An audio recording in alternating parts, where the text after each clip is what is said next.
Alam niyo ba na merong ferry na masasakyan ng libre sa Pasig River?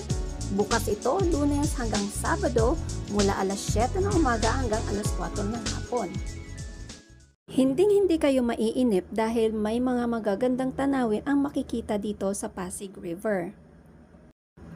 Less hassle na rin puntahan ang mga pasyalan gaya nitong Manila Central Post Office, Jones Bridge, ang pinakabagong pasyalan na Pasig River Esplanade, Chinatown at Binondo.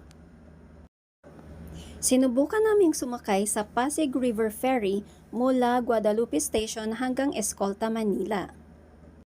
Guadalupe Station ay makikita malapit lamang sa tulay at MRT station. At kung nakikita ninyo ang naglalakihang mga billboard, nandoon po ang Guadalupe Ferry Station.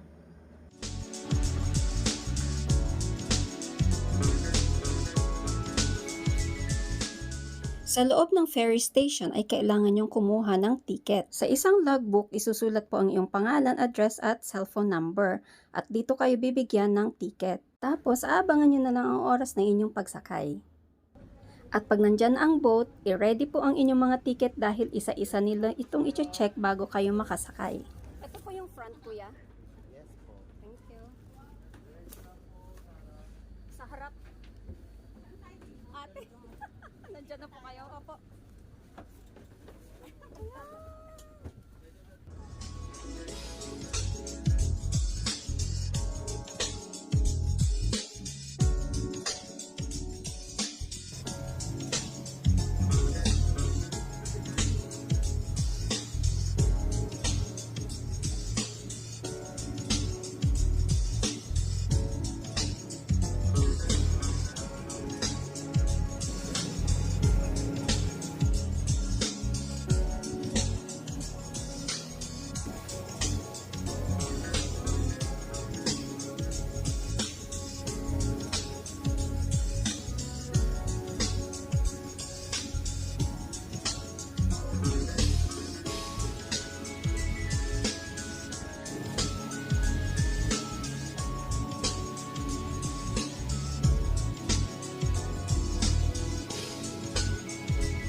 Paalala lang po pala habang kumukuha tayo ng video, dahil pagdating sa area ng Malacanang ay ipinagbabawal na po ang pagkuha ng video o picture. MMDA personnel po ang magsasabi sa inyo kung kailan nyo po i-off ang inyong mga camera. Hindi ko napansin na halos isang oras na pala akong nakasakay sa Pasig River Ferry. Kapag nakita nyo na po itong mga buildings, ibig sabihin na sa last station na po kayo ng ferry, which is the Escolta Station. Makikita nyo na rin dito ang Manila Central Post Office Building, ang Pasig River Esplanade, at ang Jones Bridge. Paglabas po ninyo ng Escolta Ferry Station sa bandang kanan ay makikita ang Plaza Yuchenko. Kung dediretso lang naman po kayo ng lakad mula sa ferry station, makikita nyo po itong gateway to Chinatown. At kung kayo naman po ay pakaliwa mula sa ferry station, ito naman po ay papunta sa Jones Bridge at papunta sa Pasig River Esplanade. Kaya ano pang hinihintay nyo? Sakay na!